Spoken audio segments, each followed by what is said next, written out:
Merci. Donc, quatrième session, et nous allons commencer avec Pierre Polomeni, addictologue, qui va nous parler de la réduction des risques et des dommages et des interventions non médicamenteuses pour une prise en charge des consommateurs à risque et de l'alcool ou des dépendants. Merci Pierre. Bonjour à vous et merci de me permettre cette intervention, qui va donc être centré sur 2-3 points simples, mais qu'il faut évidemment argumenter. La première étant, est-ce que la réduction des risques alcool s'inscrit bien dans la notion générale de réduction des risques et des dommages telle qu'elle a été initiée dans les années 70. Voilà, donc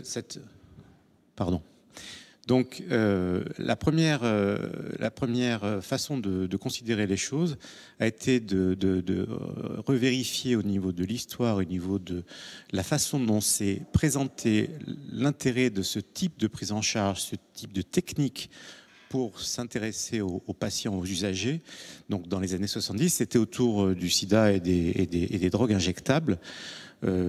Cette façon de faire a pris en compte le fait que les usagers avaient un savoir sur leur consommation, qu'ils avaient une façon de vivre qu'il fallait respecter et que des considérations morales ou légales n'étaient peut-être pas prioritaires lorsqu'on s'intéressait aux soins.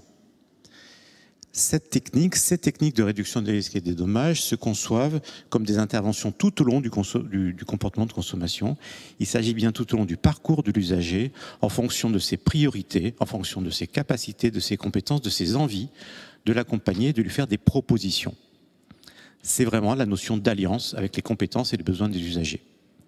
Clairement, une réduction des risques alcool s'est imposée. Alors c'est imposé, le terme est peut-être un peu fort parce que c'était peut-être pas si évident que ça, puisque l'abstinence, le sevrage étaient vraiment des techniques qui étaient quasi uniques à un certain moment. Et c'est un certain nombre d'études qui ont réussi à montrer qu'une réduction des risques et des dommages alcool avait du sens. D'abord, elle a débuté en opposition à l'abstinence, mais on verra que les dernières publications montrent que c'est bien dans un continuum que cette réduction des risques prend sa place. Quelques priorités évidentes: faciliter l'accès aux soins à un usager acteur de sa santé. Alors ça, c'est quelque chose qui, je crois, n'a pas encore été dit, mais un des problèmes qu'on a avec la question des consommateurs, des usagers d'alcool à risque ou dépendants, c'est qu'ils consultent peu. Ce qu'on dit parfois, c'est qu'un usager d'alcool face à un soignant, c'est une difficulté de dire face à une difficulté d'entendre.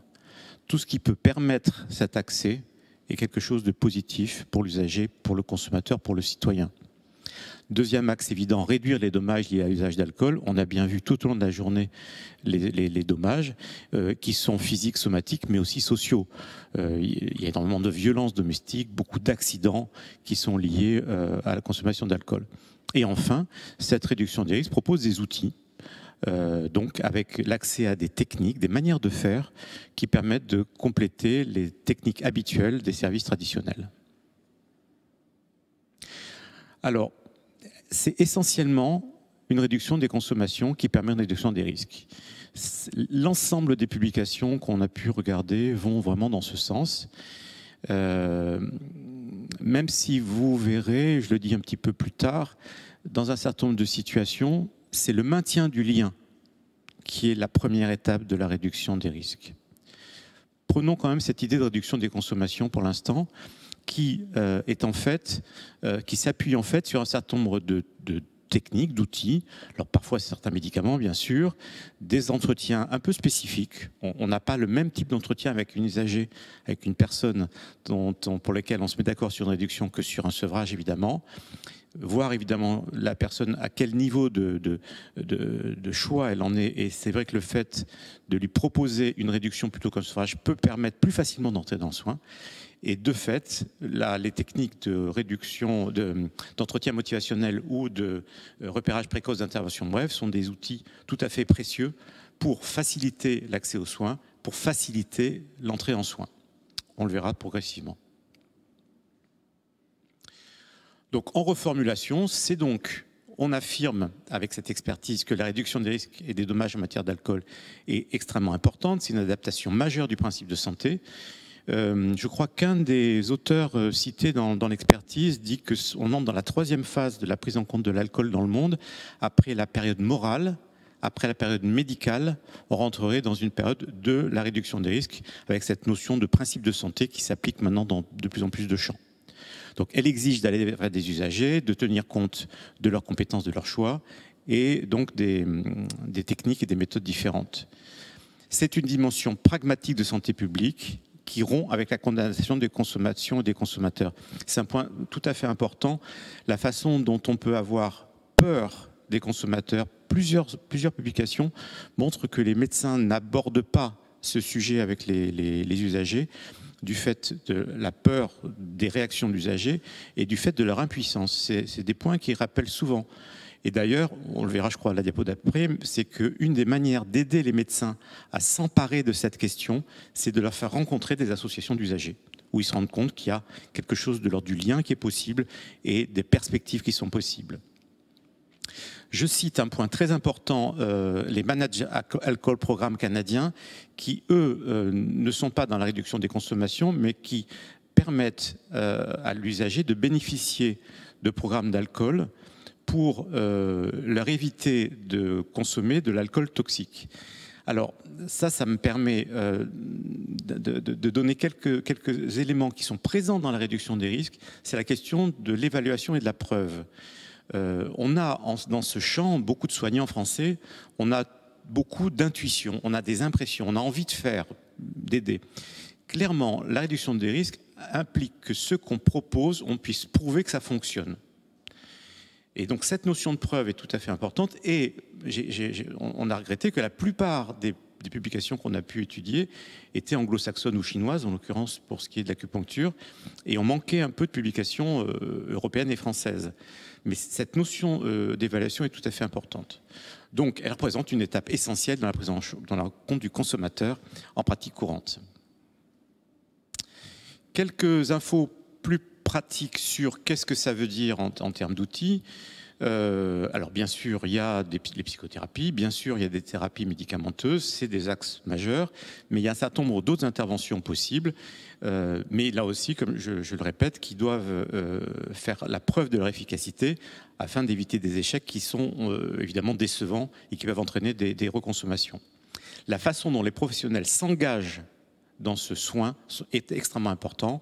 En termes de formation, on a vu, qualité de repérage, qualité de la relation, savoir s'entendre avec un usager, avec un patient, avec un citoyen, de ses besoins et de ses capacités avant de lui proposer un soin.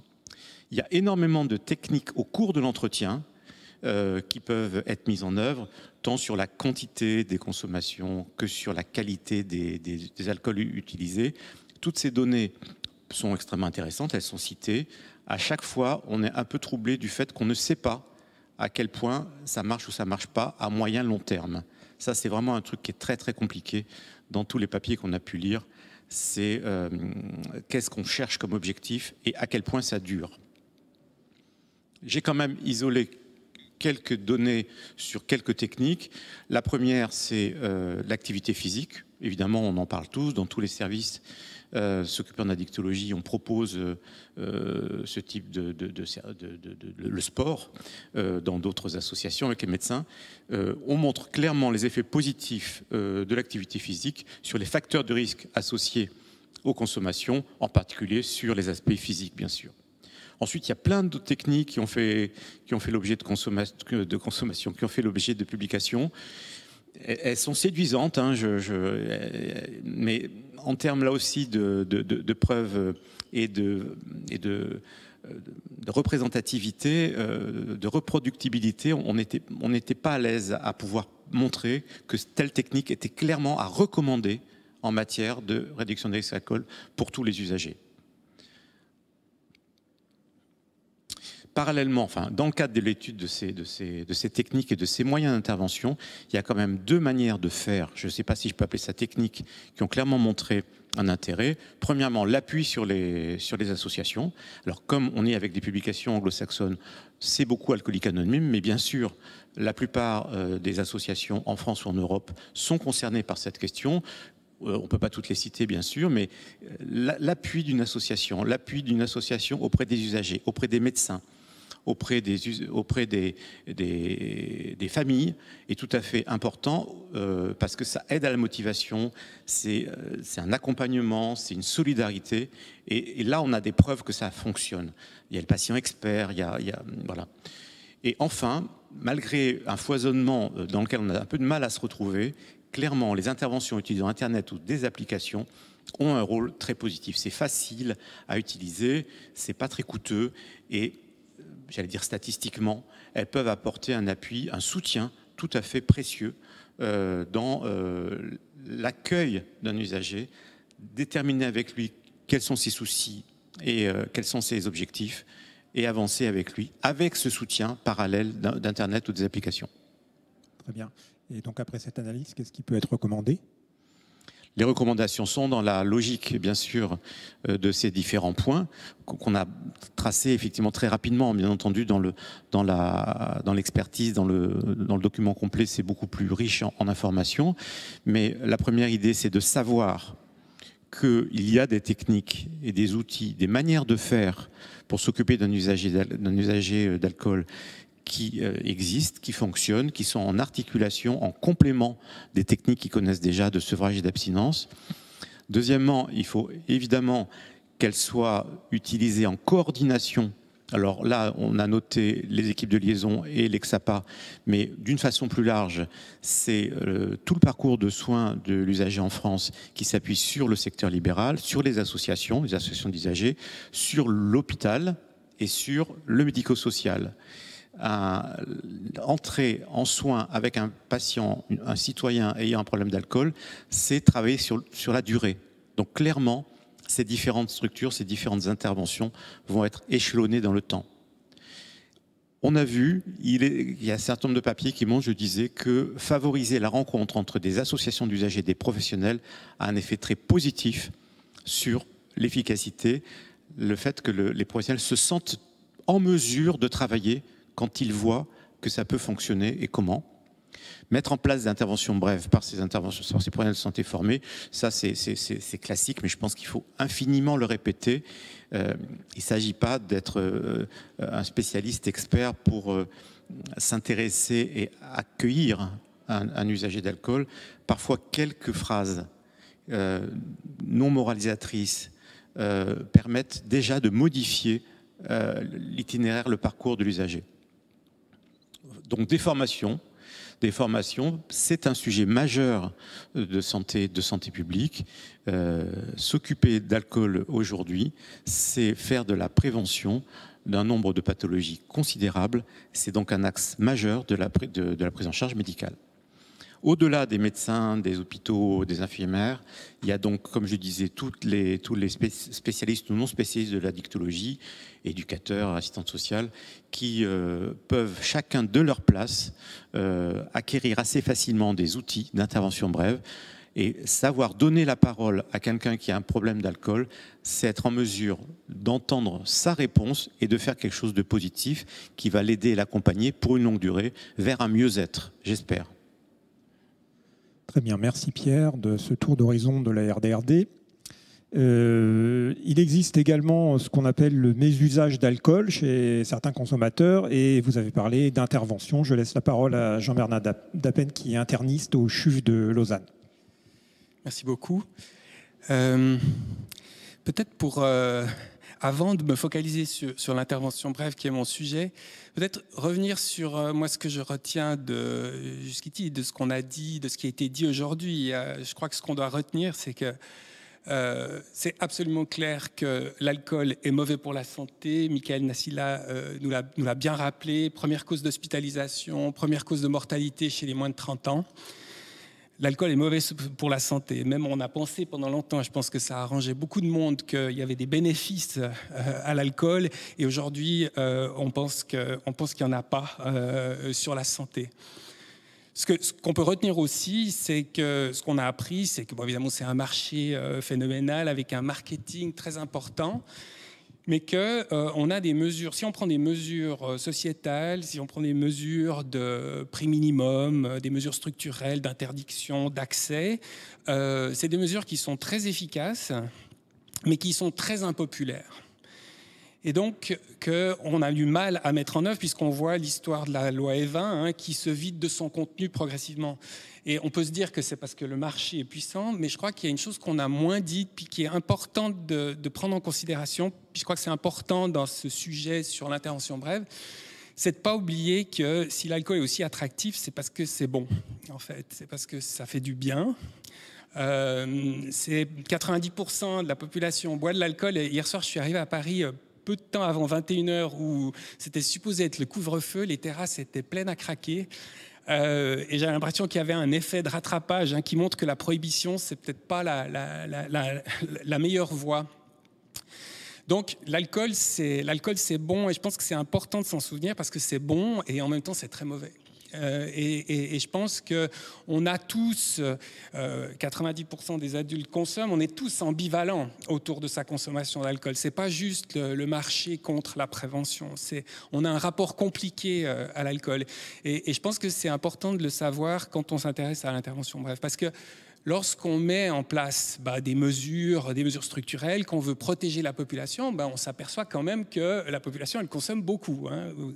On l'a dit ce matin, 27 grammes par jour, ça fait quand même 2 bons gros verres de vin. Et puis là, quand on regarde, alors évidemment les consommateurs, tout le monde ne consomme pas la même chose, Guillaume parlera des dépendants, et puis l'intervention brève, elle se focalise plutôt sur les consommateurs à risque, on les a définis ce matin. Et puis, ça correspond à peu près 20% de la population, 30% des hommes, 10% des femmes, qui boivent trop. Ils boivent trop, mais ils ne sont pas dépendants de l'alcool. Et quand on se pose la question de savoir si on peut faire quelque chose pour eux en particulier, eh bien, on a abouti à l'idée que d'abord, il fallait pouvoir les repérer. C'est pour ça qu'on parle de questionnaire de dépistage. Il faut pouvoir les identifier parce qu'ils ne sont pas dépendants de l'alcool. Ça ne se voit pas que c'est des consommateurs à risque, c'est vous et moi. Donc les repérer et puis engager une conversation avec eux qui tiennent compte du fait que l'alcool c'est aussi bon, c'est bon et c'est mauvais, on est ambivalent, quoi. Et donc on peut passer à la diapositive suivante. Il s'agit pour pouvoir mener une intervention brève de dépister. Et puis, ce que la recherche a montré, on a fait la revue de la littérature, c'est que des instruments de dépistage, on en a plein. Ils sont bien efficaces. On a l'audit, on a une forme abrégée de l'audit, c'est juste 3 questions, c'est très peu. Mais la grande déception de ce qu'on a vu, c'est que ce dépistage, il est très peu pratiqué. J'y reviendrai, mais la seule manière de faire, c'est qu'il y ait des décisions très fortes au niveau des gouvernements, des agences de santé, pour que le dépistage soit imposé. Sinon, on passe à côté de l'identification des consommateurs à risque. Et c'est dommage. Pourquoi ? Parce que l'intervention brève, et on va y venir, est une mesure efficace. J'ai participé à une revue Cochrane qui a été publiée, tu peux passer la suivante, qui a été publiée en 2018, qui passait en revue 70 études, 30 000 participants.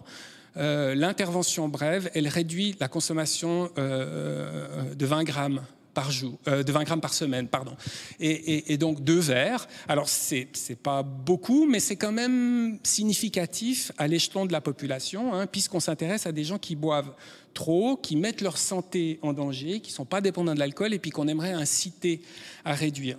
Alors comment est-ce qu'on le fait ? Et vous avez ici un peu si vous voulez, les ingrédients de cette intervention brève. Si j'insistais sur le fait qu'il faut prendre en considération les éléments positifs, les effets positifs de l'alcool. L'alcool est un anxiolytique, c'est le lien social, c'est désinhibant. C'est parce que les gens qu'on rencontre, eh bien, ils évoquent les aspects positifs de leur consommation.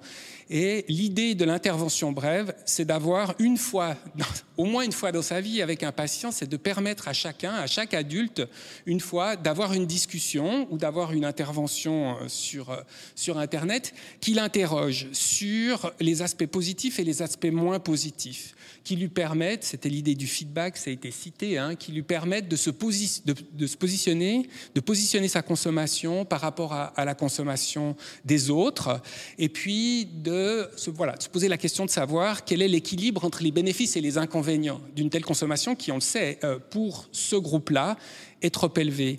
Et on sait que ce bilan, s'il est fait d'une manière justement non jugeante, collaborante, bienveillante, informative, eh bien, c'est une intervention qui est efficace. Et on peut passer à la suivante. Mais je reviens, c'est que le problème, c'est que pour faire cette intervention, il faut dépister.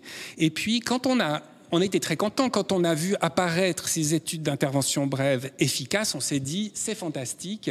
On a maintenant le moyen d'agir sur les gros buveurs non dépendants, parce qu'on se souvient aussi que les dégâts en termes de mortalité et de morbidité sont 4 fois plus importants chez les consommateurs à risque que chez les dépendants. Pourquoi ? Parce qu'ils sont plus nombreux, parce qu'ils sont beaucoup plus nombreux. Et donc, c'est un enjeu de santé publique majeur de pouvoir intervenir sur ce groupe-là. Mais pour le faire, il faut les dépister. Et puis, alors on avait les outils de dépistage, puis on a essayé de les mettre en œuvre, puis on voit que dans les cabinets de médecine générale, ça ne marche pas, les généralistes ne le font pas.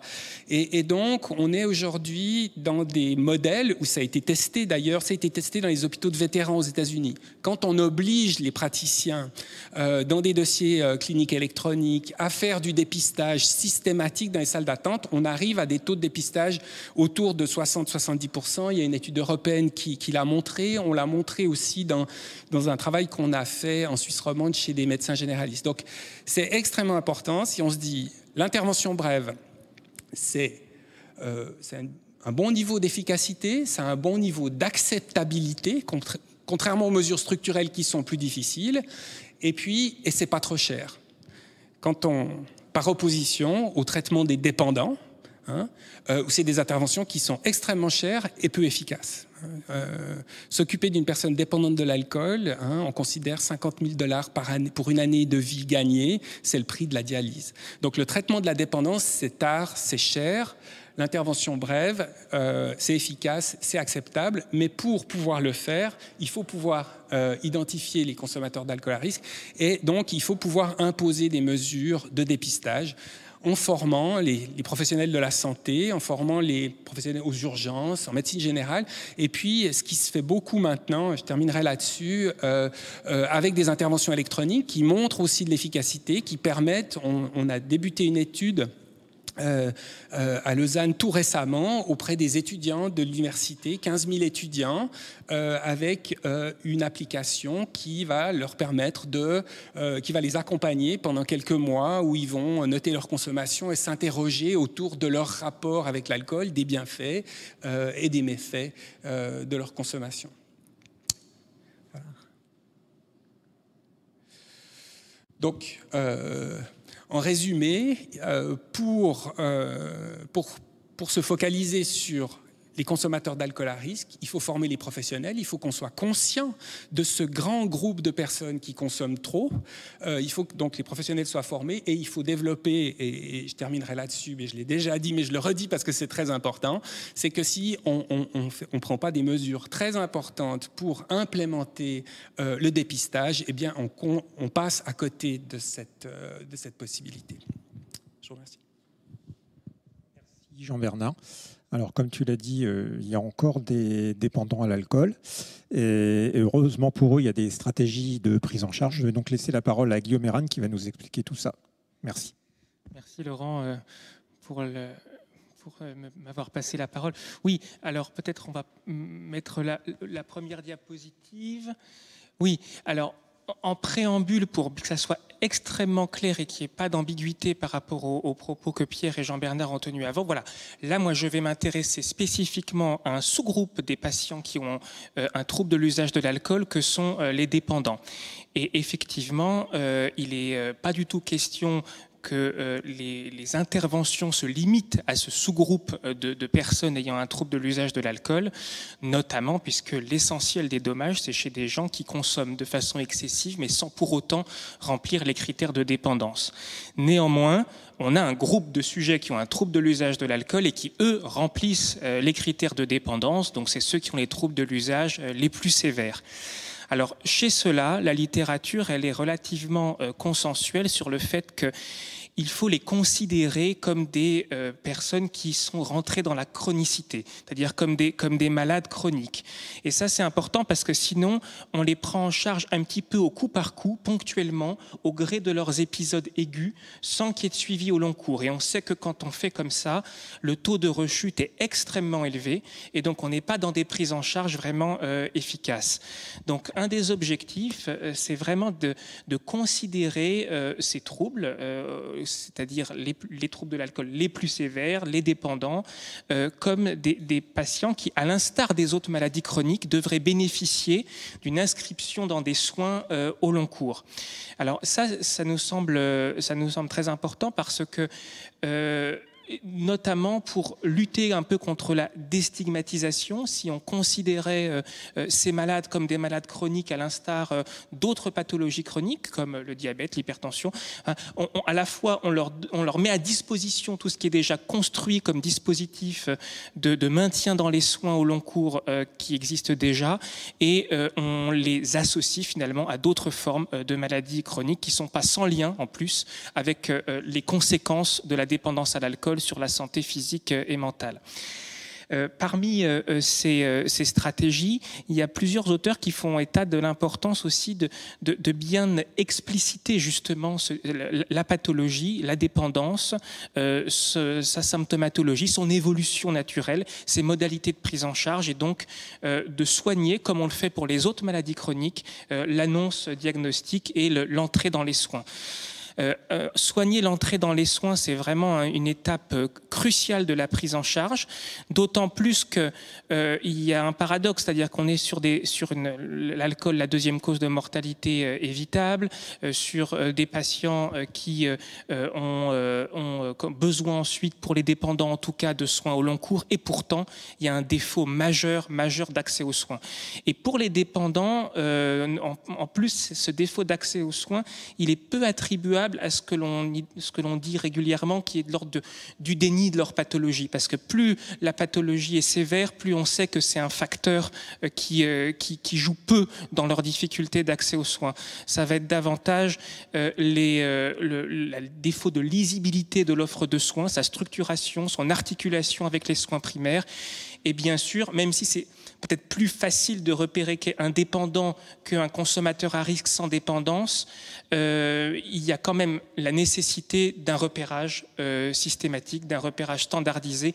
Et on sait qu'il y a des lieux dans lesquels il y a une forte concentration de ces patients dépendants, et que si on ne les repère pas de façon systématisée, standardisée, ils n'auront pas effectivement forcément, par définition, accès aux soins dont ils devraient bénéficier.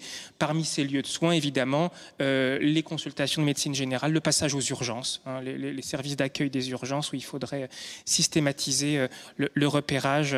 Et alors l'intervention brève, bien sûr, c'est pour ces sujets déjà dépendants insuffisant, mais l'orientation vers les soins spécialisés ne peut se faire qu'une fois qu'on a repéré le trouble. Alors même si on sait chez ces sujets dépendants que l'objectif final de la prise en charge qu'on doit garder en tête, c'est pour eux un objectif d'arrêt prolongé de l'usage, parce que c'est ce qui est associé quand même à un taux de rechute le plus faible, à une meilleure amélioration de la qualité de vie, des comorbidités. Mais bien sûr, il n'est pas question de ne proposer que ça à ces sujets dépendants, et l'objectif, et notamment l'objectif initial de la prise en charge, il doit être pragmatique et en adéquation avec ce que le patient est prêt à accepter comme objectif. Et déjà une stratégie de réduction des risques, c'est notamment la réduction de la consommation, et c'est associé à une réduction considérable des risques et des dommages liés à leur consommation. Non seulement c'est associé d'emblée à une réduction de la morbimortalité, la réduction de la consommation, mais c'est aussi une première étape qui est souvent un préalable qui va faciliter ensuite un projet dans un second temps d'arrêt prolongé de l'usage, parce que cette réduction de la consommation, c'est déjà une amélioration du sentiment d'efficacité personnelle, du sentiment d'estime de soi, une reprise même à minima du contrôle sur sa consommation et une inscription dans les soins. Donc c'est extrêmement bénéfique.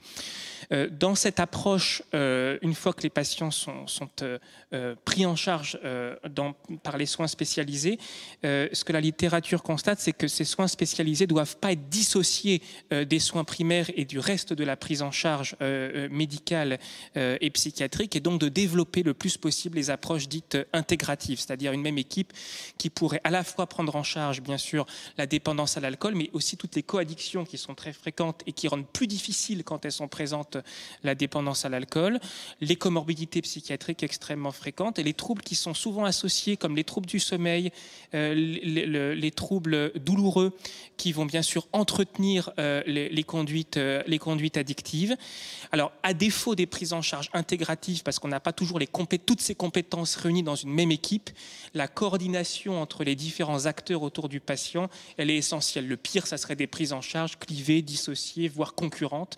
Et ça, c'est vraiment quelque chose que la littérature pointe du doigt comme des points à beaucoup améliorer, encourager les approches intégratives. Voilà, la diapo suivante. Alors, en termes de prise en charge des patients dépendants à l'alcool, ce que la littérature constate, c'est que ce qui fonctionne, c'est vraiment une approche dite multimodale, c'est-à-dire en fait une combinaison de différentes approches psychothérapeutiques de différentes approches thérapeutiques, dont l'approche psychothérapeutique. Donc, pour le dire autrement, la prise en charge d'un dépendant ne peut pas se limiter, par exemple, à une prescription médicamenteuse ou à un entretien motivationnel peu intensif dans sa fréquence ou dans sa durée. Il va falloir associer différentes stratégies, notamment bien sûr les stratégies psychothérapeutiques. Alors l'approche motivationnelle reste le socle un peu de base sur lequel, pour ces sujets-là qui ont un trouble particulièrement sévère, on va devoir associer, greffer d'autres formes de psychothérapie. Celles qui, dans la littérature, font l'objet d'une évaluation d'efficacité la plus largement décrite, c'est, en ce qui concerne la prise en charge au moins initiale de la dépendance, les thérapies d'approche cognitivo-comportementale. Alors, la thérapie des contingences, qui est insuffisamment, en fait, très insuffisamment développée, notamment en France, et pourtant avec des niveaux de preuve qui sont extrêmement encourageants. La thérapie des contingences, une des problématiques qui se posent, c'est comme les récompenses, les incitations, elles sont souvent de nature financière, sur quel type de financement on va développer ce type de stratégies qui sont pourtant très coût-efficaces. Dans la prévention de la rechute, la méditation de pleine conscience est à également promouvoir. Et en revanche, la littérature met en évidence certaines stratégies qui sont non efficaces, voire contre-productives, telles que la thérapie d'exposition, qui devrait donc être évitée. Le projet de soins, il faut que j'accélère peut-être, c'est ça? Non, pas du tout. Est-ce que vous pouvez juste définir ce qu'est la thérapie de contingence? Oui. Alors la thérapie des contingences, en fonction des objectifs que l'on a fixés de réduction ou de maintien de l'arrêt de la consommation avec le patient, ça aboutit à des récompenses qui sont immédiatement délivrées aux patients, des récompenses qui sont souvent de nature effectivement financière, bon d'achat par exemple. Voilà. En amont de la mise en œuvre d'un sevrage thérapeutique de l'alcool, il faut bien sûr s'assurer que ce projet s'inscrit dans un projet au décours du sevrage d'arrêt prolongé de l'usage, ou de projet d'arrêt de l'usage prolongé. Sans quoi un sevrage qui aboutit immédiatement derrière à des reconsommations parce qu'on ne s'inscrit pas au décours dans le traitement de la dépendance et un projet d'arrêt prolongé de l'usage, non seulement c'est pas indiqué, mais en même temps, c'est même la balance bénéfice-risque est même défavorable pour plusieurs raisons. Déjà parce qu'un patient en sevrage de l'alcool, c'est un patient qui potentiellement va avoir des lésions cérébrales induites par cet épisode de sevrage, lié notamment à l'hyperglutamatergie qui est neurotoxique. Et puis c'est aussi, si c'est pas associé derrière à un projet intensif de traitement de la dépendance et de prévention de la rechute, c'est associé à un taux de rechute quasi systématique au décours. et donc à un sentiment de découragement vis-à-vis des soins addictologiques et d'échappement du système de soins. Voilà. La diapo suivante. Oui, alors la littérature aussi, elle s'est beaucoup densifiée, notamment sur la question de la très forte prévalence des troubles cognitifs liés à l'alcool. Et là, ça ne concerne pas seulement les dépendants, mais l'ensemble de la population des patients qui ont un trouble de l'usage de l'alcool, y compris sans critères de dépendance. La moitié de toute cette population présenterait des troubles cognitifs liés à l'alcool, alors bien sûr d'intensité variable en fonction de leur modalité de consommation, de leur durée d'exposition, voilà. Mais globalement, ce qui ressort, c'est qu'il faudrait, de façon systématisée, un peu comme le repérage, repérer les troubles cognitifs liés à l'alcool et les repérer le plus précocement possible. Parce que plus on les repère précocement, plus bien sûr on peut intervenir, notamment par les stratégies de remédiation cognitive, pour restaurer les performances cognitives et pour éviter l'évolution vers des troubles cognitifs plus sévères et qui seront plus du tout réversible. L'avantage aussi, c'est que l'amélioration, voire la restauration des performances cognitives, c'est aussi augmenter les bénéfices des stratégies motivationnelles qui reposent sur les processus motivationnels d'apprentissage, d'attention, de concentration et d'encodage, et qui sont bien sûr beaucoup impactés lorsqu'il y a ces troubles cognitifs liés à l'alcool. On peut repérer ça de façon très brève, hein, les troubles cognitifs liés à l'alcool. Il y a des échelles standardisées qui existent.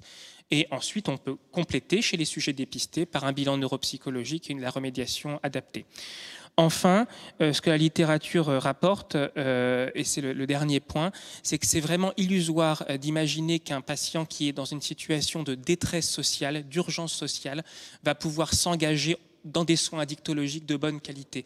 Et donc un préalable à leur inscription dans des soins addictologiques, c'est vraiment de traiter en amont la question de l'urgence sociale et de considérer, par exemple, chez les personnes sans domicile fixe, la reprise du logement comme une urgence thérapeutique sans l'assujettir à une observance a priori des soins addictologiques, mais de proposer ça au décours du traitement de cette urgence sociale. Voilà. Merci Guillaume. Eh bien, écoutez, il y a du travail, mais heureusement, il y a des solutions. Il y a aussi des questions. Je commence par vous, Pierre, parce qu'il y a une question facile. La question étant, pourquoi ne parle-t-on pas des CARUD dans une formation autour de la RDRD? Alors, cette personne n'a pas lu l'expertise.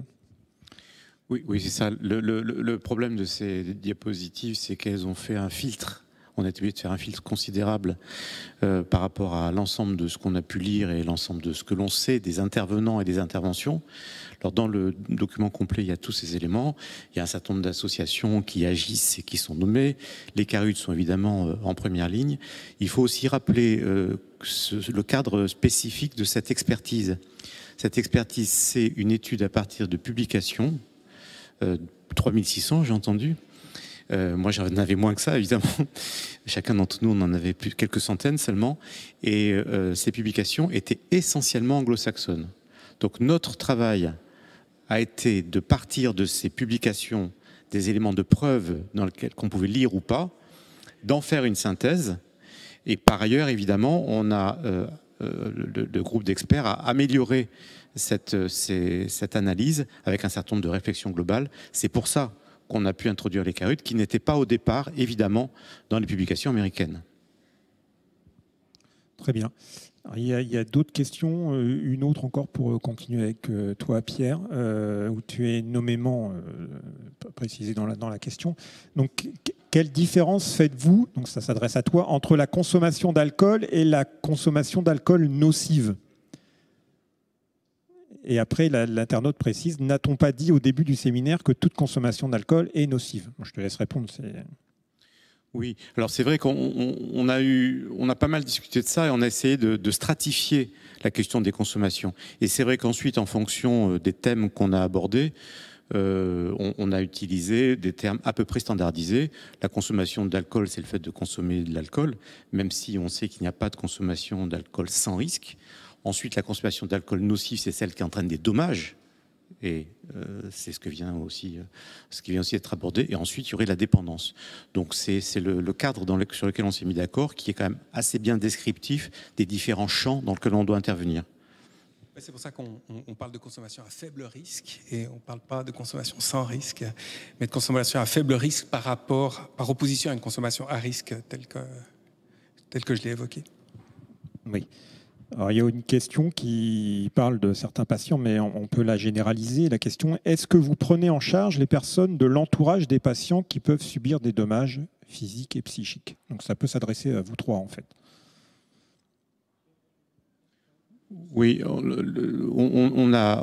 la notion de réduction des risques et des dommages, de fait, on est vraiment dans un travail qui est global, qui est communautaire, qui est intégratif. Enfin, ça veut dire que plutôt que d'avoir une vision extrêmement simpliste du soin, qu'on appelle biomédical, c'est-à-dire on a un problème, un traitement et c'est fini. Là, cette façon d'aborder les choses est une façon extrêmement globale et on ne peut pas aborder cette question de la consommation d'alcool à risque ou de la dépendance sans tenir compte de l'environnement de la personne, de son contexte. C'est pour ça d'ailleurs que dans les mots que j'utilisais parfois, j'ai dit l'usager ou l'usagère, bien sûr, le patient ou la patiente, et le citoyen ou la citoyenne, et son environnement. C'est clairement une vision de travail qui est beaucoup plus large et, on l'espère, beaucoup plus pertinente pour accompagner quelqu'un dans sa prise en charge. Oui, très bien. Il y a une question un peu connexe aussi.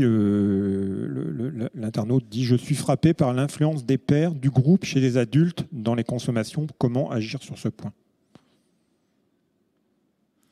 Je peux juste confirmer qu'on a ce constat aussi, et c'est pour ça, pour le coup, que le travail avec les usagers, les ex-usagers, les patients experts, etc., qui peuvent jouer un rôle, ça aussi, ça fait lien avec la session précédente, en termes de modèles. La question des modèles identificatoires, la question du contexte se pose tout le temps. Et le fait de pouvoir proposer d'autres modèles ou d'autres critères d'identification peut être tout à fait pertinent. Par contre, puisque j'ai la parole, c'est vrai qu'en matière de réduction des risques, à la fois on voit bien que c'est un champ très large qui accompagne une personne tout au long de sa vie, mais en même temps il faut savoir qu'à un moment donné, il faut quand même se donner des objectifs. On ne peut pas tout faire à tout moment. Enfin, ça, c'est un truc très important à préciser. La réduction des risques et des dommages doit s'encombrer d'un certain nombre d'exigences d'évaluation et d'exigences éthiques. Donc, un objectif, des outils, une évaluation. C'est aussi inscrit dans ce mode de travail. Oui, on a bien compris. Guillaume, tu veux ajouter quelque chose ? Non, mais je suis parfaitement en accord avec ce que vient de dire Pierre.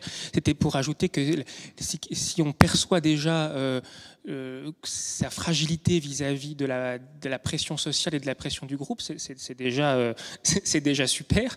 Et il y a des stratégies de psychothérapie qui sont vraiment axées sur le renforcement de l'assertivité, de l'affirmation de soi. Donc on peut vraiment travailler aussi, alors dans ce cas-là, pas au niveau populationnel, je parle dans une prise en charge individuelle sur ces dimensions-là. Et ça fait partie de façon vraiment intégrante de tous les programmes de soins en addictologie, notamment dans les hôpitaux de jour d'addictologie, que ça soit sous la forme d'entretien individuel ou de groupe thérapeutique, cette stimulation de l'assertivité, de l'affirmation de soi, résister à la pression du groupe, c'est des éléments très importants de la prise en charge en fait.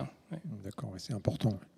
Peut-être une question qui s'adresse à toi, Jean-Bernard, puisque tu as parlé tout à l'heure des médecins généralistes. Il y a une internaute qui dit « De nombreuses équipes spécialisées ne souhaitent pas informer le médecin traitant, argumentant que beaucoup des patients ne le souhaitent pas. » Ce point est-il documenté? Est-ce que toi, ça te gêne? C'est juste, et je pense qu'il faut le respecter. C'est-à-dire qu'on voit, donc, moi je travaille dans un service de médecine des addictions qui reçoit des patients qui peuvent être adressés par un médecin généraliste, mais on a constaté que 2/3 de nos patients s'adressent à nous directement. Et en fait, ils sont nombreux parmi eux à ne pas souhaiter que leur référent médical soit au courant. Et je crois que ce qu'il y a là derrière, c'est qu'on reste face à une pathologie très stigmatisante. Les gens rasent les murs, ils ont honte de leur pathologie. Et en fonction de l'attitude qu'a leur médecin généraliste par rapport à ça, de l'ouverture, de l'acceptabilité, eh bien, ils peuvent ne pas souhaiter, en effet. Et dans ce sens-là, ce qu'on fait, nous, toujours, c'est quand on voit les patients, on leur dit qu'on ne communiquera avec d'autres intervenants que s'ils le souhaitent. Très bien. Eh bien, écoutez, je vous remercie. Il me reste à vous remercier tous les trois pour ce plateau, sur cette 4e session. Nous allons passer à la suite. Ah, on prend encore quelques questions, on a encore quelques minutes, ben c'est parfait. Il y en a une qui vient d'arriver, justement, en plus elle est importante, peut-être pour toi Pierre. L'orientation vers les associations d'entraide type alcoolique anonyme, en plus c'est cité dans la question, ne peut-elle être exploitée plus systématiquement ? Si, la réponse là est courte, peut-être trop courte d'ailleurs, mais le fait est que c'est un des constats qui est fait dans de nombreuses publications. Le fait que ça marche, c'est important, cet appui, ce travail des associations. Et il y a une méconnaissance forte des médecins généralistes, des hôpitaux, alors peut-être moins du médico-social, hein, des CARUD, des DEXAPA, de l'existence de ces associations, de la façon dont ils fonctionnent et du bénéfice que les usagers, les usagères pourront en tirer. C'est pour ça qu'une des recommandations qu'on a faites, c'est de continuer à dire aux différents intervenants dans le champ de l'alcool qu'il y a un certain nombre d'outils, que ce n'est pas limité uniquement au fait d'envoyer quelqu'un en sevrage, qu'il y a un certain nombre d'outils ou de manières de faire qui sont extrêmement précieuses et dont il faut connaître l'existence et savoir ensuite orienter. Savoir orienter comment, c'est pas seulement des adresses, c'est des rencontres. Il y a plusieurs publications qui montrent qu'il faut qu'il y ait des rencontres entre ces associations et les professionnels de premier recours pour qu'ils visualisent et sachent s'inspirer de ce travail et de cette expérience pour pouvoir l'intégrer dans leur pratique et le proposer aux patients d'après. C'est tout simple, mais clairement, c'est des choses qui peuvent être développées. Oui, effectivement. Moi, Jean-Bernard, j'ai une question. Tu as dit tout à l'heure que le dépistage, un des piliers du dépistage est qu'il faudrait qu'il soit systématique. En pratique, comment on peut faire ? Les expériences qui ont été faites avec succès, je l'ai évoqué mais rapidement, mais c'est par exemple dans le système, dans certains systèmes de santé américains, notamment les hôpitaux de vétérans, on met en place une routine de dépistage au moment où le patient arrive en consultation. C'est-à-dire que son dossier médical informatisé va comprendre un certain nombre d'outils de dépistage et puis, vu que c'est des systèmes qui peuvent imposer en fait ce type de mesures à leurs assurés, et bien aussi là, tous les médecins sont formés les praticiens qui vont voir les patients sont formés pour prendre connaissance du résultat de ce dépistage et puis de mener une intervention brève. Et une autre expérience qu'on a faite qui était intéressante, qui est un modèle un peu pilote, mais auquel on pense qu'il pourrait être développé, c'est qu'on a mis en place des tablettes comme la tienne, attachée alors à une petite chaîne dans la salle d'attente d'un médecin praticien, parce qu'on a vu on est associé à un groupe qui fait ça à New York dans une consultation avec des étudiants, puis si tu mets pas de chaîne, les tablettes, elles partent assez vite. Donc il faut... mais chacun se retrouve à la salle d'attente avec sa tablette et puis va avoir un questionnaire de santé qui explore plusieurs comportements liés à la santé. Alors, ça va être le tabac, ça va être l'alcool, ça va être les médicaments, les drogues, la sédentarité. Et puis, si par exemple je suis un consommateur d'alcool à risque, alors j'ai la possibilité de poursuivre ce petit dépistage à la salle d'attente par un petit bout d'intervention brève électronique qui va me donner un résultat, et ce résultat je le reçois sous forme écrite si je le souhaite. Je peux appuyer sur le bouton print et puis je peux aller en discuter si je le souhaite avec le médecin généraliste.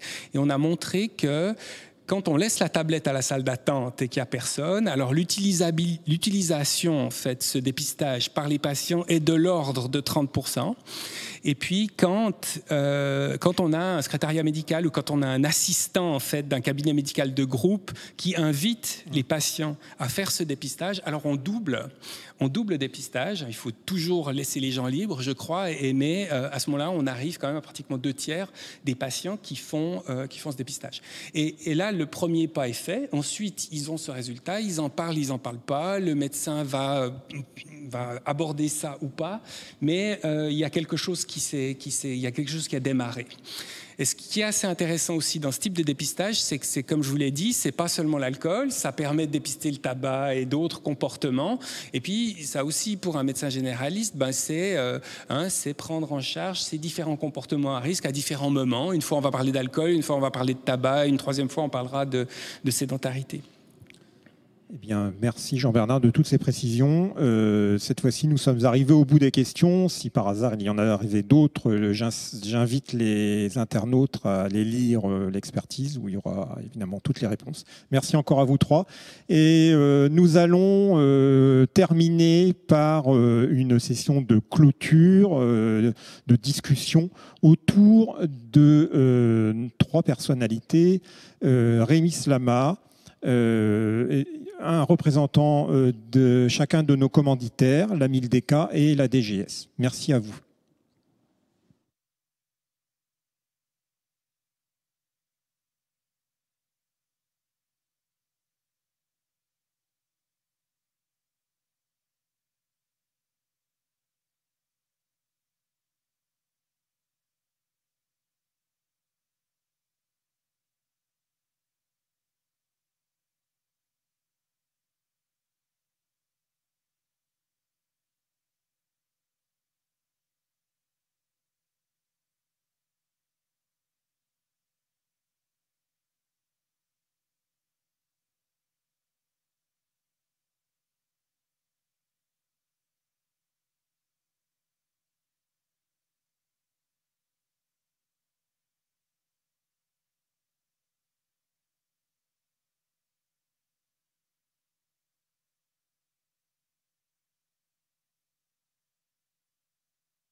Bien, nous voilà près de la clôture de cette journée extrêmement riche, richesse qui est tout à fait à l'image du travail colossal qui a été fourni par l'ensemble des experts mobilisés par l'INSERM et le pôle d'expertise collective.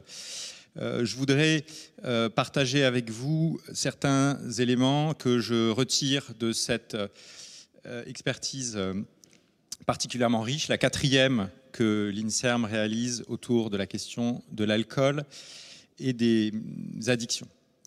Il s'agit réellement d'une expertise de santé publique au sens le plus noble du terme.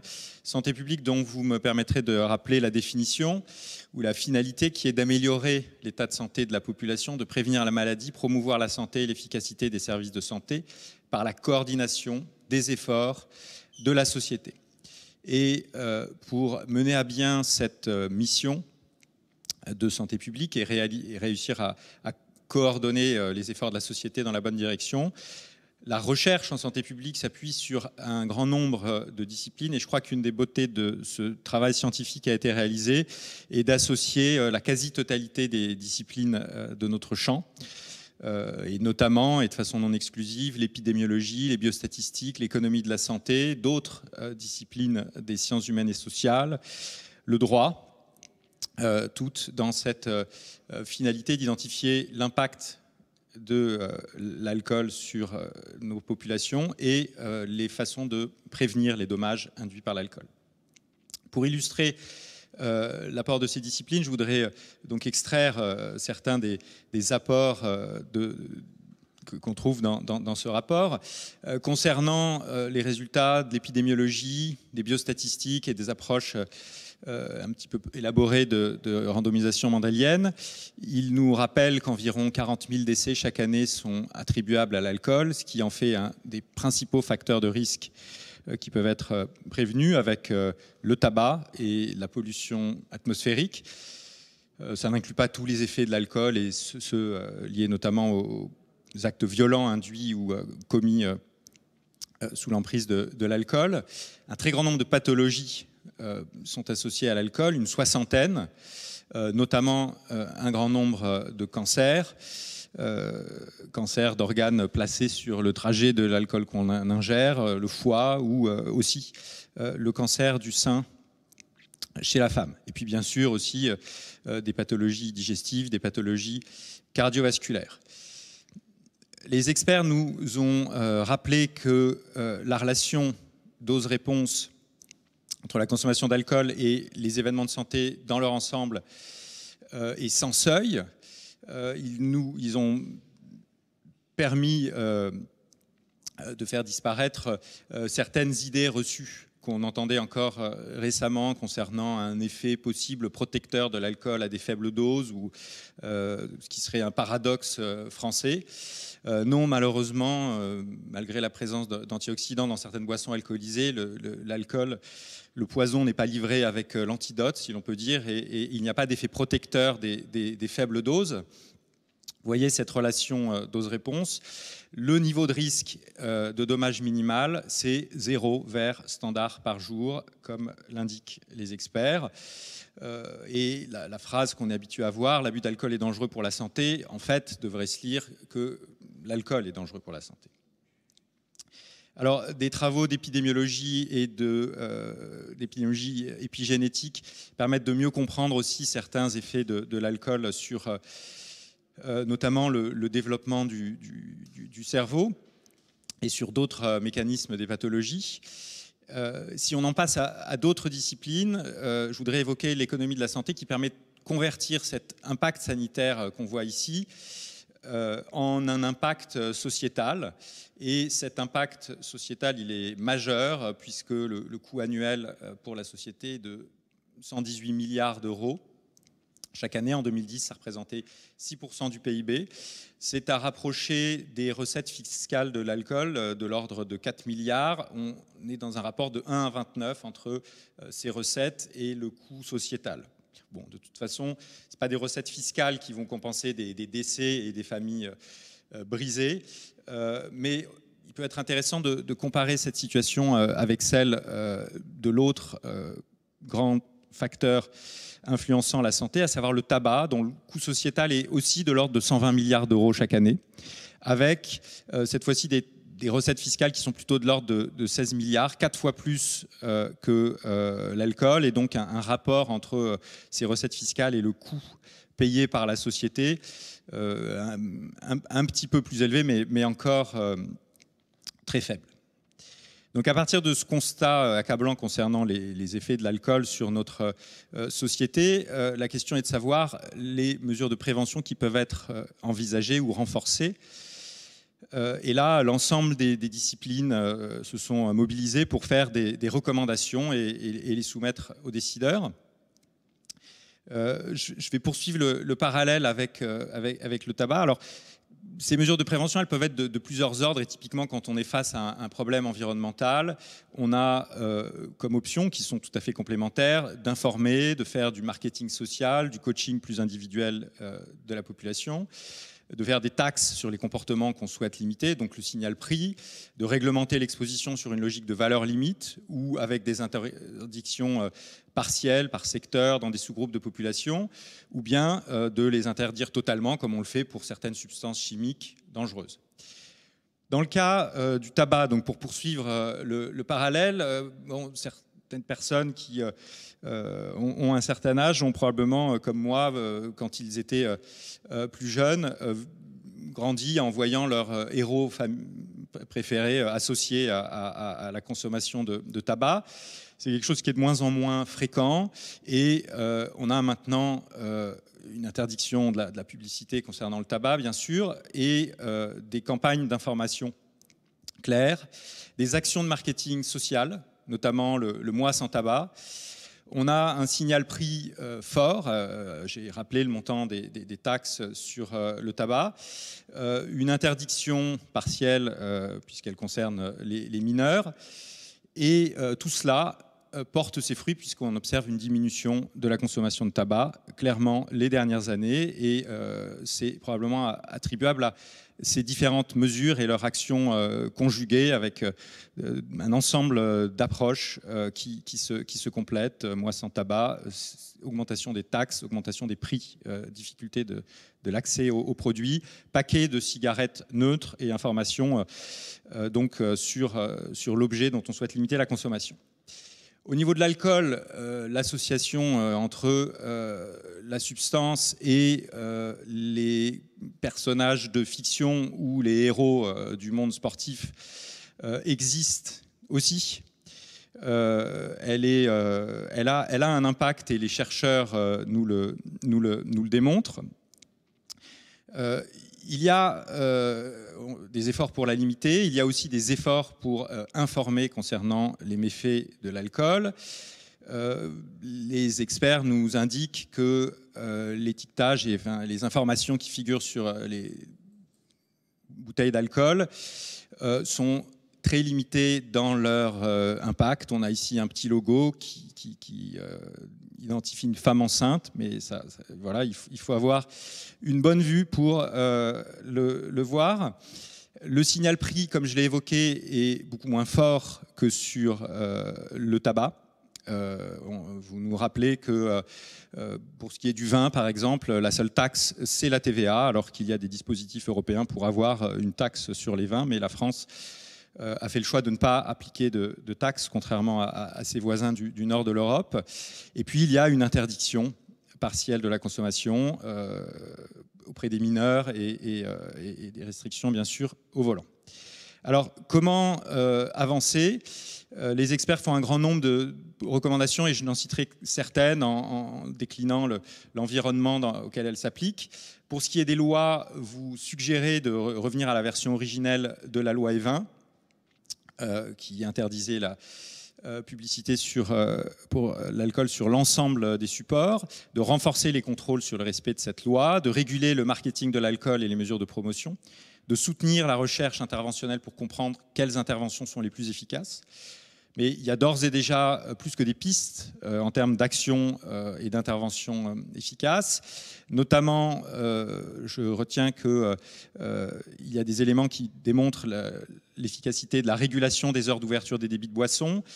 Vous évoquez une augmentation progressive de l'âge légal d'accès à l'alcool pour diminuer la consommation, une augmentation du prix des boissons alcooliques par des mesures sur les taxes et l'instauration d'un prix plancher sur une logique similaire à ce qui s'est révélé efficace avec le tabac.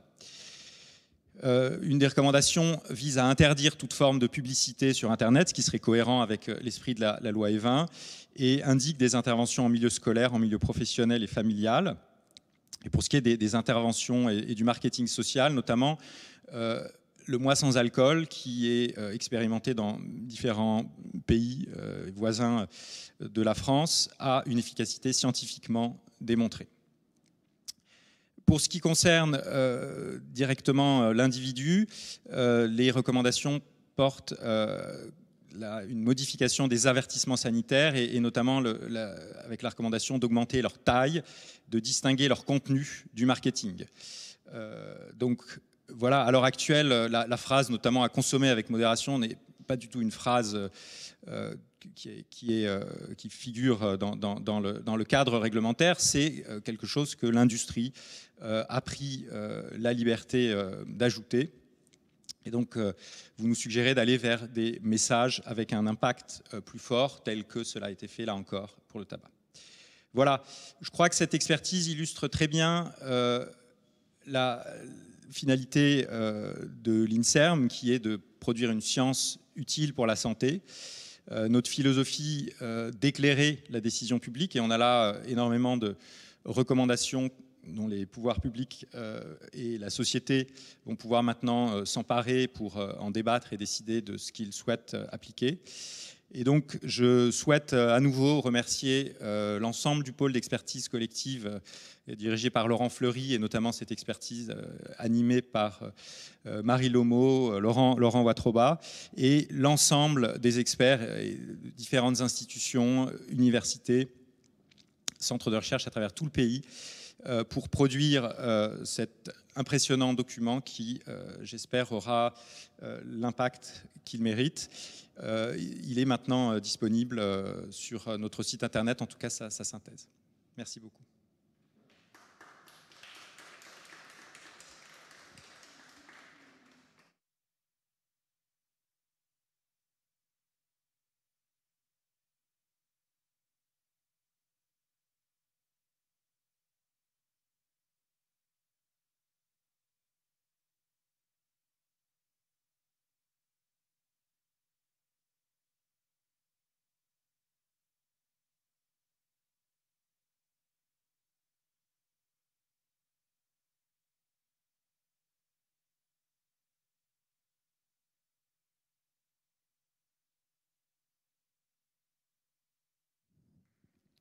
Merci, bonjour à tous. Je suis extrêmement heureux d'être devant vous en cette fin après-midi pour la clôture de ces travaux de restitution de l'expertise alcool.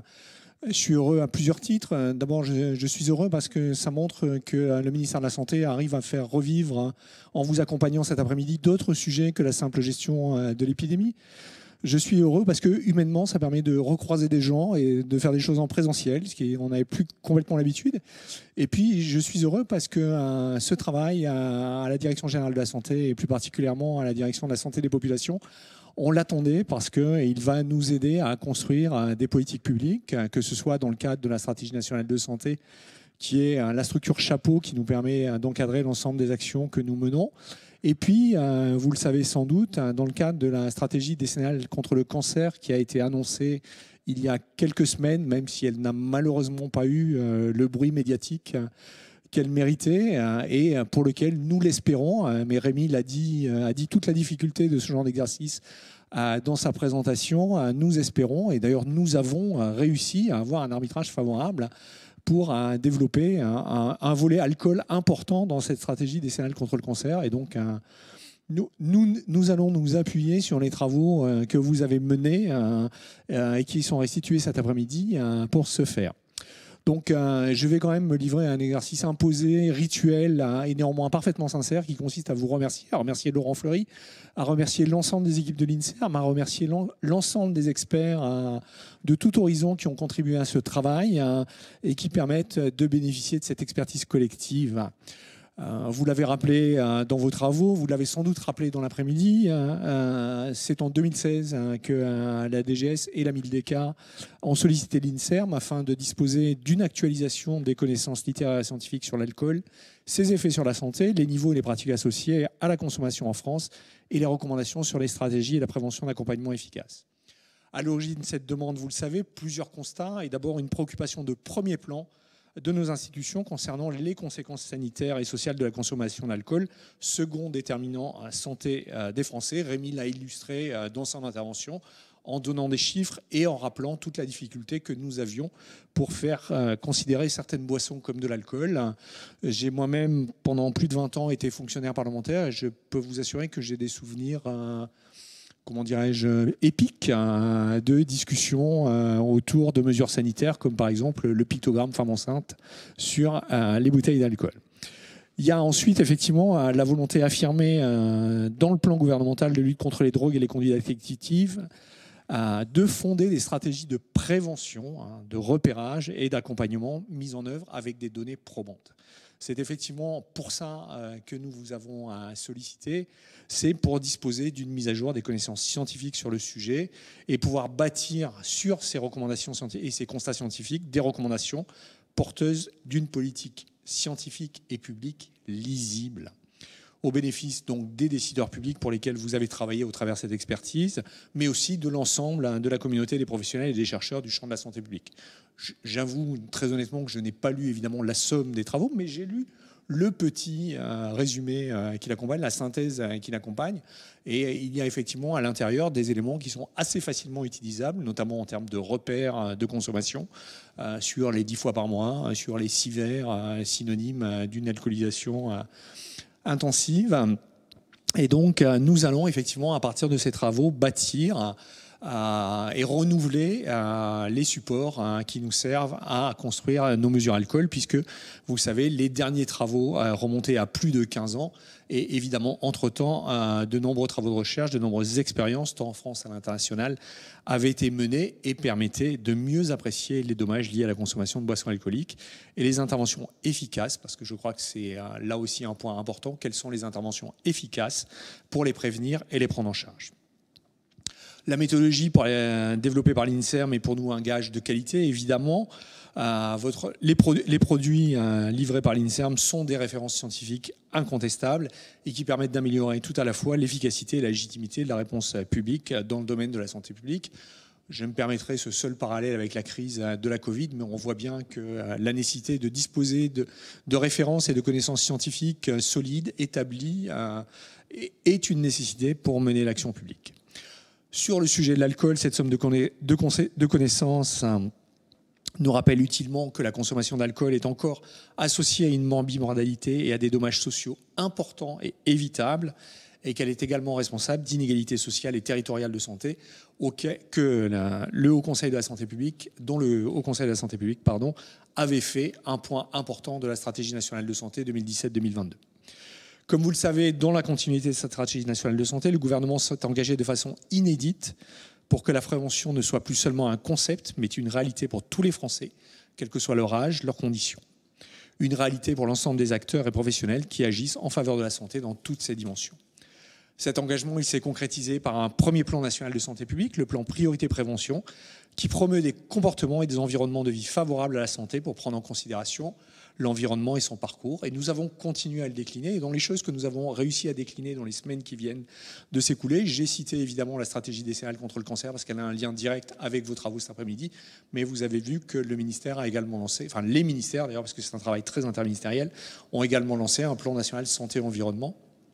Et donc, au-delà des objectifs qui sont poursuivis, c'est surtout la promotion de la prévention et la promotion d'outils lisibles, accessibles, et je vais le dire avec une touche old-fashioned, moderne, comme des applications mises à la disposition de nos concitoyens. Donc effectivement, l'intérêt pour nous des travaux que vous avez menés, c'est de mettre à la disposition du grand public des repères de consommation à moindre risque, des éléments essentiels de clarification pour notre discours public sur le sujet. Et ce n'est pas uniquement l'Université de Bordeaux et celle de Dijon qui publient ces données. Des repères pour fonder une stratégie de prévention sur la réduction des risques et non, c'est un point sur lequel la DGS est toujours très attentive, une stratégie de prévention et non une injonction à l'arrêt et simplement une injonction à l'arrêt. Donc l'objectif est évidemment d'essayer de concilier le risque attribuable en santé publique au risque acceptable pour un individu pour favoriser une consommation raisonnée en connaissance de cause. Tous ces éléments avaient déjà été intégrés dans une première mouture du plan national nutrition santé de 2019 et font l'objet d'une campagne de Santé publique France régulièrement diffusée, car la répétition est essentielle à la pédagogie, nous le savons tous. Nous devons continuer à travailler à leur diffusion et à leur appropriation. Je citerai évidemment également tous les travaux autour de l'amplification de la sensibilisation au risque de consommation d'alcool dans le parcours de grossesse, qui est un sujet de très grande attention de la part du gouvernement à travers l'initiative des 1000 jours qui englobe la grossesse et les premiers jours de l'enfant et qui porte sur l'ensemble des comportements.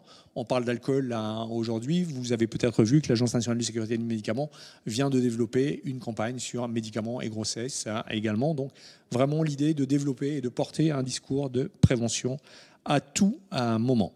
Enfin, évidemment, selon une préoccupation qui est particulièrement affirmée aujourd'hui, un discours vis-à-vis des jeunes, qui est un public prioritaire pour nous tous. Et nous avions mis en place des actions pour améliorer le repérage, et notamment avec la systématisation des partenariats entre établissements scolaires du secondaire et consultations jeunes consommateurs d'un même territoire. Nous avons également rendu obligatoire partout en France les périmètres de protection des établissements scolaires ou fréquentés par les jeunes pour l'installation de nouveaux débits de boissons, ce qui est une mesure qui peut sembler de bon sens, mais qui est toujours l'objet de discussions compliquées en interministériel. Citons enfin les efforts financiers qui sont faits et le fait que le fonds de lutte contre les addictions, qui est financé par la Caisse nationale d'assurance maladie, nous permet depuis 2019 de bénéficier d'un complément de financement existant. et de soutenir au niveau national et régional des interventions innovantes ou d'amplification en faveur de la prévention des usages nocifs d'alcool, notamment vers les jeunes, ainsi que des actions de recherche sur ce sujet.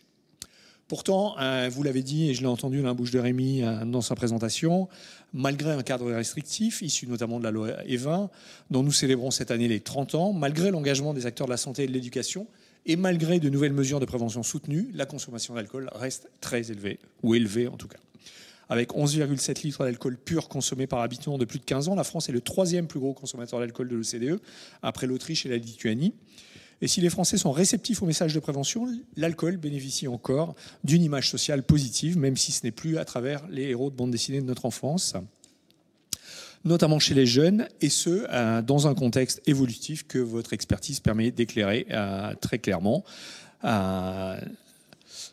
Notre stratégie doit donc évoluer, elle doit gagner en efficacité pour que notre message de santé publique soit compris par l'ensemble de la population. Pour cela, nos stratégies doivent s'appuyer sur des données les plus récentes de la science et c'est ce que votre travail permet. C'est dire si le fruit de vos travaux était donc très attendu et c'est la raison de ma présence. Je tenais et nous tenions à la Direction générale de la santé, l'ensemble des équipes, à vous remercier pour en saluer la qualité, la pertinence et l'intérêt. Votre éclairage nous donne résolument à réfléchir à un changement de paradigme en faveur d'une vision à la fois plus globale, plus rassemblée, donc plus cohérente sur le sujet de la prévention des usages nocifs de l'alcool, à l'heure où la feuille de route de la stratégie nationale contre le cancer, annoncée par le président de la République en février dernier, prévoit l'élaboration d'un programme national consacré à ce sujet. Mesdames et messieurs, soyez remerciés pour l'immense tâche accomplie à travers ce travail d'expertise qui a conduit à la publication de ce rapport et, je n'en doute pas, à cette très riche journée de restitution. Merci à tous.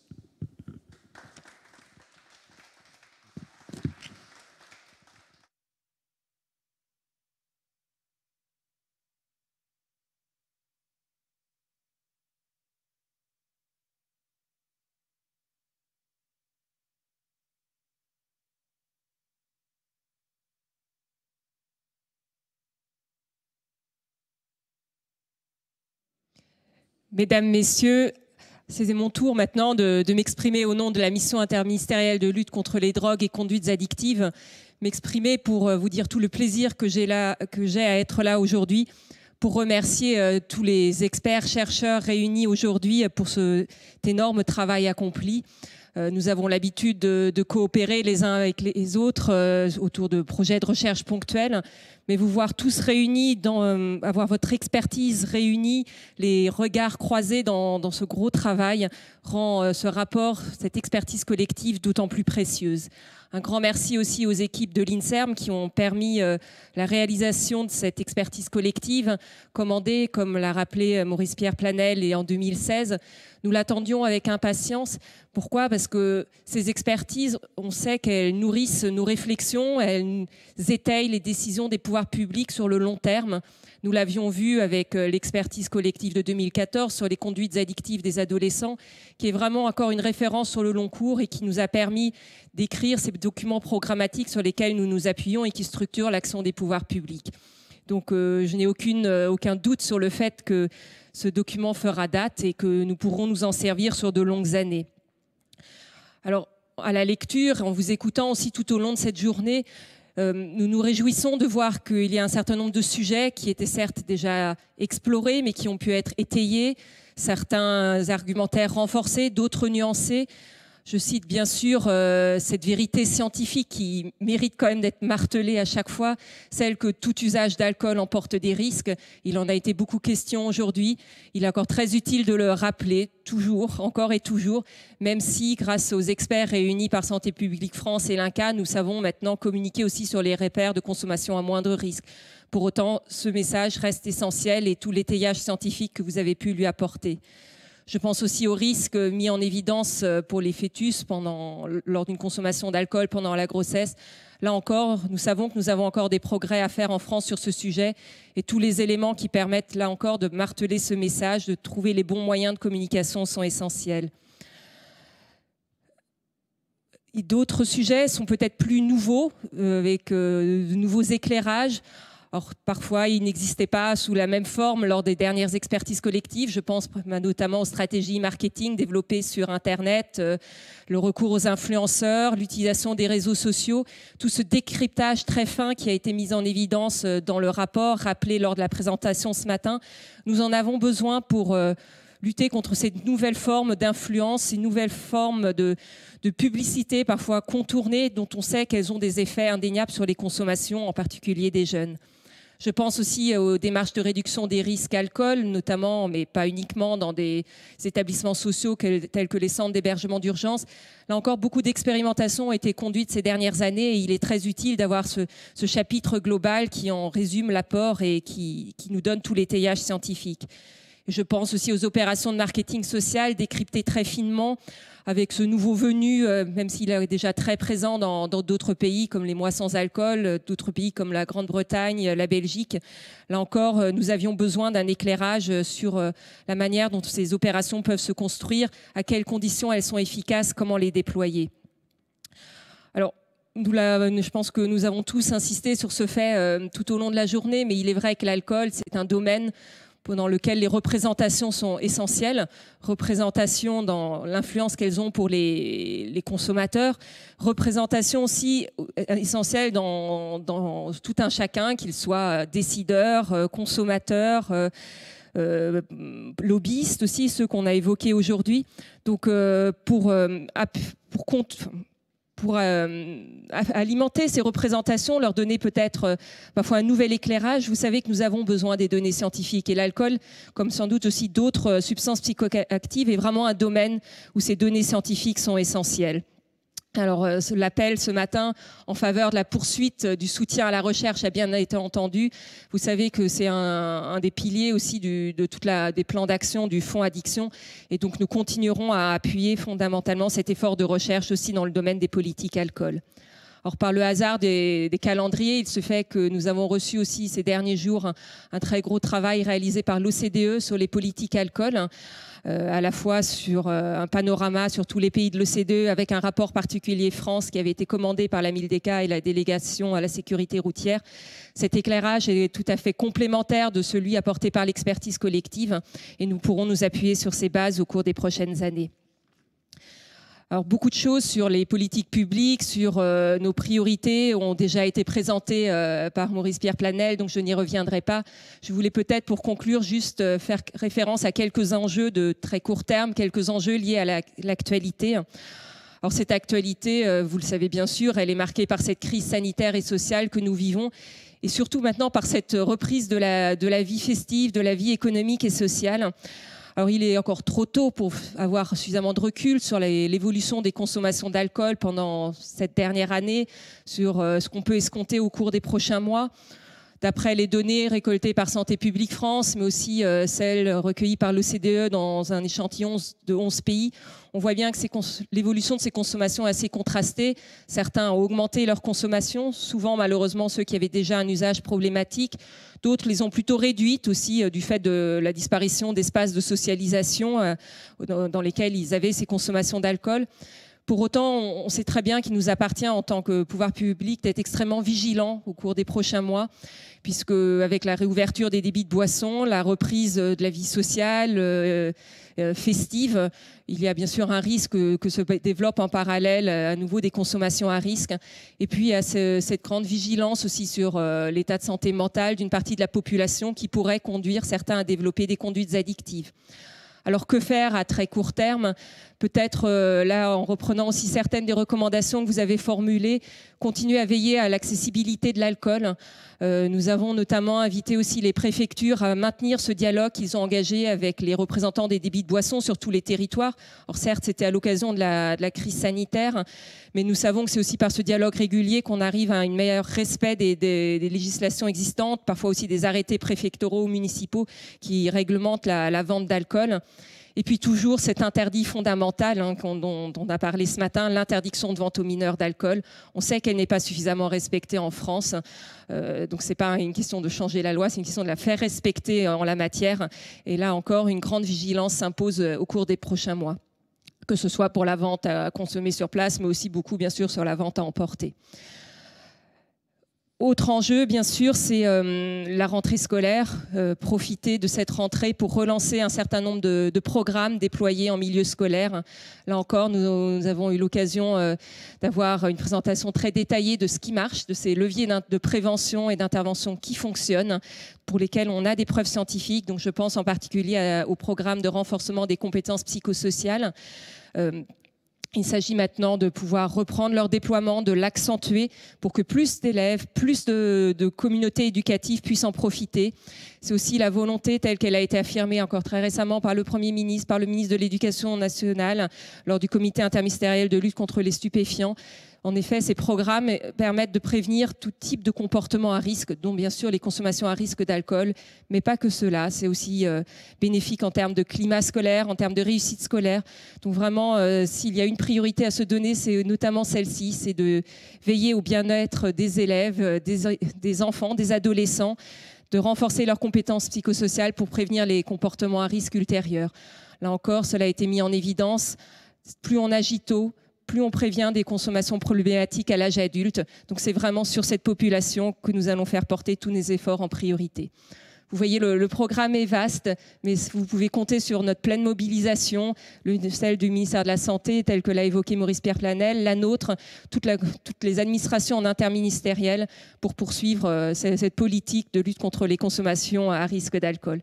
En tout cas, encore un grand merci au nom de la MILDECA pour cet énorme travail accompli. Merci beaucoup.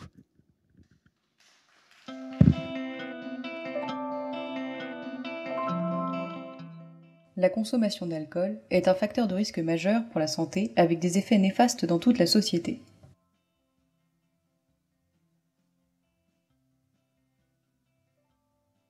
« 43 millions de Français consomment de l'alcool. En moyenne, ils boivent 27 grammes d'alcool pur par jour et par personne, sachant qu'un verre contient 10 grammes d'alcool pur. 25% des adolescents qui ont une consommation à risque continuent adultes avec le même type de consommation. Et pendant la grossesse, une femme sur 5 a consommé de l'alcool. La consommation d'alcool pendant la grossesse peut provoquer chez l'enfant des troubles et malformations. La forme la plus grave est le syndrome d'alcoolisation fœtale.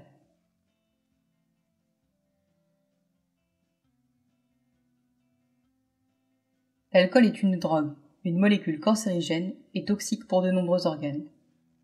En France, la consommation d'alcool est la première cause d'hospitalisation et la 7e cause de perte d'années de vie en bonne santé. 41 000 décès par an sont dus à l'alcool, dont 30 000 chez les hommes et 11 000 chez les femmes. On compte 16 000 décès par cancer, 9 900 par maladie cardiovasculaire et 6 800 par maladie digestive. Environ 8% de tous les nouveaux cas de cancer sont liés à l'alcool. Parmi les nouveaux cas de cancer liés à l'alcool, plus d'un tiers concernent des consommations faibles à modérées, avec un nombre important de cancers du sein. Le coût social de l'alcool, dû principalement à la mortalité et à la morbidité, est estimé à 118 milliards d'euros. C'est 6% du PIB. En raison d'une taxation faible, appliquée en particulier sur les produits du vin, les recettes fiscales annuelles ne rapportent qu'un 30e des coûts sociétaux, soit 4 milliards d'euros. Il n'y a pas d'effet protecteur des faibles consommations d'alcool. Toute consommation est nuisible pour la santé. Il est nécessaire de réduire la consommation pour diminuer les dommages sur la santé. Pour cela, il faut renforcer et rendre plus claire la communication des autorités sanitaires sur les risques au public. En rappelant les repères de consommation comme 2 verres par jour et pas tous les jours, 0 alcool pendant la grossesse, ou encore les femmes sont plus vulnérables à l'alcool. On peut aussi favoriser les campagnes d'arrêt de consommation type Dry January. Il faut aussi réduire la consommation en limitant l'accès à l'alcool, avec des mesures législatives visant à augmenter le prix, en contrôlant mieux et automatiquement son accès aux mineurs, et en réduisant sa disponibilité. Enfin, il faut réduire la consommation en diminuant l'attractivité de l'alcool et les messages positifs diffusés au public. Pour cela, il faut renforcer la loi E20 en interdisant la publicité sur Internet et dans l'espace public et contrer les effets du marketing avec une meilleure visibilité des avertissements sanitaires.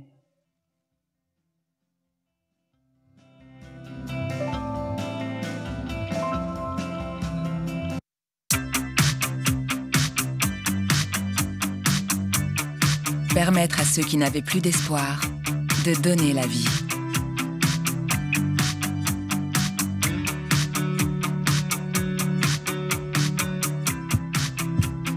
Redonner un tempo pour rester debout et avancer. Comprendre les besoins du corps pour profiter du quotidien. Étudier ce qui ne fonctionne plus pour vieillir en bonne santé et ne pas oublier ses proches. Quand notre recherche avance, c'est la santé de tous qui progresse. INSERM, la science pour la santé.